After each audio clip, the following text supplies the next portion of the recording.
Because we do fee for service and fee only planning, we have lots of clients that find us because they have one specific question they need answered. But oftentimes it's a tactical item that requires me to understand their overall financial situation. For example, should I commute my pension, or should I combine my pensions from two previous employers? Should I take my CPP now, or should I delay it until later? Not that these questions are bad, it certainly helps and it has an impact on your overall retirement plan.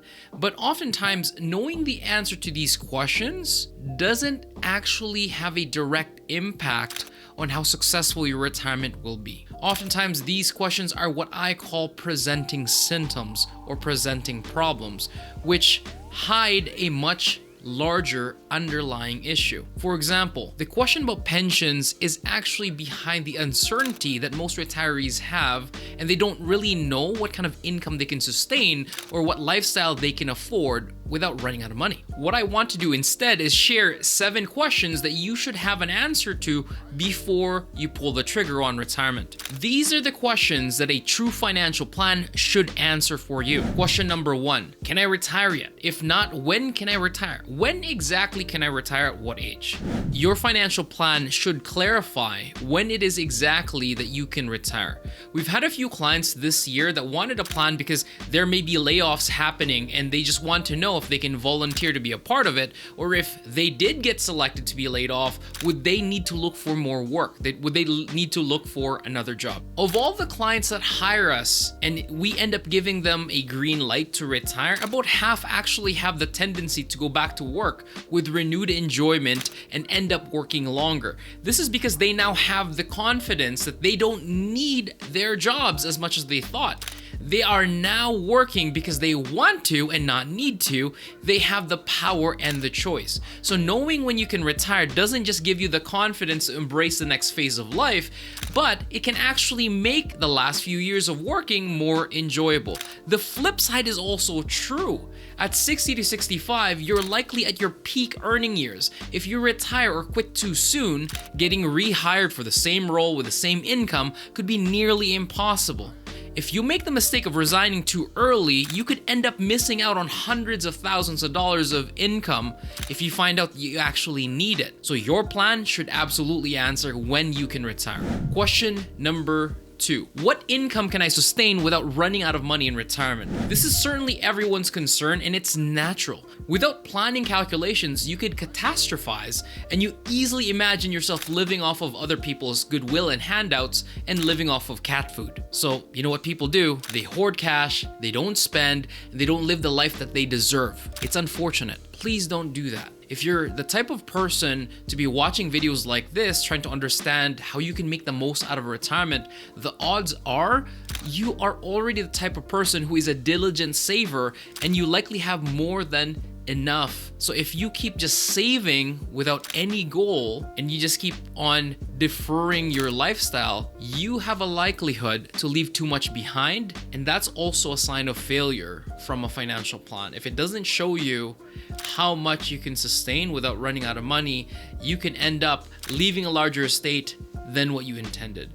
By knowing how much you can spend without running out of money, you can give yourself permission to spend and live the life you want. Your plan should show you how much you can spend if your spending stays the same or level throughout retirement, but more realistically, it should show you what's possible if you broke down your spending in retirement over 3 stages. More specifically, this would be built around your personalized cash flow needs and should give you a detailed view of what you're spending every year. If, for example, if travel is slightly different from stages 1 and 2 and maybe non-existent in stage 3.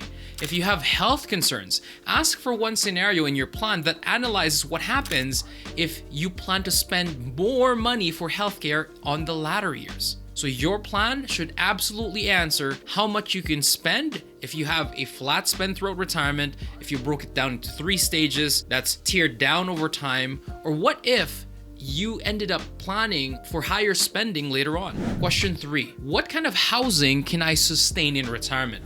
You can ask your planner if you need to downsize. Ideally, your plan should not count on the value of your home. This becomes an extra kicker for your estate or your planned inheritances. We build out plans that do its best not to rely on home equity for retirement income. Not because it's not viable, but to me, it become an asset of last resort. For example, if your health turns out to be much poorer in the latter years, you still have the value of your home as a backstop, and it can fund healthcare costs. It can be sold or it can be accessed through a reversed mortgage. This is added reassurance that you can use your financial assets to live your life now. Go back to my point 2. Question number 4. Where is my income coming from? This is going to encompass the timing of government benefits, whether you should be drawing all of your income from registered accounts, then non-registered, and draw from your TFSA after. That timing is different for everybody. The sequence of your withdrawals has an impact on your overall tax liability every year and your overall total lifetime tax as well. If you own a business, I've said it many times before, but it may make sense to draw from RSP sooner, even if you don't need it, just so that you can actually shuttle that into and maximize your TFSAs. This reduces lifetime taxable income and can add hundreds of thousands of dollars to your estate depending on your current asset size and overall investment strategies. Having most of your assets later on in the TFSA also has the added benefit of potentially qualifying for government support for healthcare that wouldn't otherwise be available if you had taxable income in the latter years. That's because the TFSA, as the name suggests, is tax-free. Question number 5. How does my plan reduce my overall tax bill?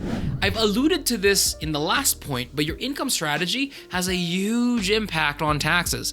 When you look at your withdrawal strategies, I always look at the overall lifetime tax bill first, and then look at average taxes over the retirement stages. There are people that chase after having a tax-free income during the early years in their retirement, only to be surprised that by deferring taxes for as long as possible, they have now amplified their tax liability. One commonly discussed strategy is to live off of your savings and your TFSA first in the first 5 years to get GIS, or Guaranteed Income Supplement income. I'm not a fan of that because this just makes the tax liability much larger, and it also forces you to reduce your capital, the asset base, just so that you can spend free money from the government. That's really what people are after. That doesn't make sense to me. To the best of our abilities, we do what we can to smooth out your taxes year by year, meaning that your annual average tax rate shouldn't be going up significantly. It shouldn't be fluctuating over time, and it should remain in a tighter band based on your retirement stage. It's tough to say that you should have the same 15%, for example, as average taxes throughout your retirement, since we're proposing that you spend more earlier on in retirement compared towards the end. As long as for each stage of retirement, you have a fairly tight average tax rate, it should still be fairly efficient. Question number 6. What can I eliminate or consolidate? In your 60s, it's not uncommon to have worked for different companies with different retirement packages. You may end up with multiple locked accounts and pension plans. There's a possibility to combine LIRAs depending on which jurisdictions they were issued in.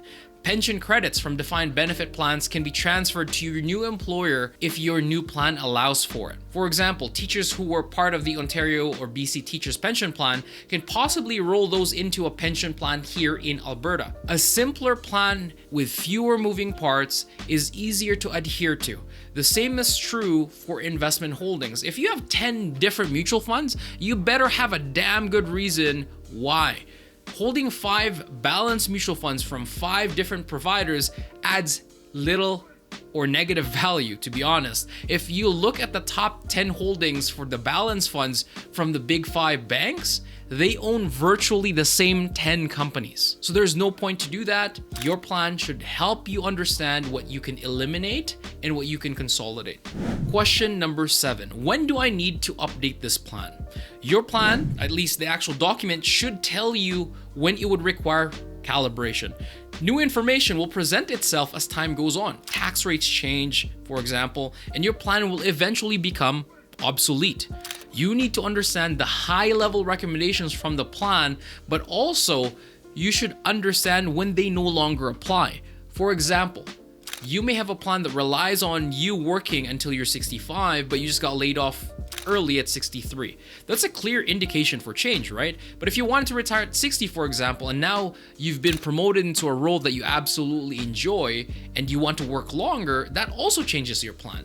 A few other points to consider is if there's a health scare, if there's a new grandchild that you're planning for, and many other life changes, that absolutely should be an indication that your plan should change. I hope that this helped clarify what you should expect out of a financial plan. Instead of give you sample sheets, what I wanted to do was give you a breakdown of the outcomes, right? Like what are the answers that you're going to get and the questions that would be answered with your financial plan. It's tough to really quantify the value of having things laid out if you don't know what you're solving for. So creating a financial plan that answers these 7 key questions should help you understand your financial situation a little bit better. This should give you more confidence to run and embrace retirement. If this gave you any value at all, please share this with your colleagues and friends that are in the stage where they're really considering whether it's time for them to retire and you believe that they could benefit from having a financial plan.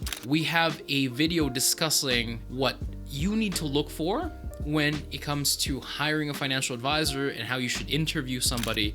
In case that's you, we have a cheat sheet that's free. You can check that in the links, and there's more retirement planning videos available to you for free.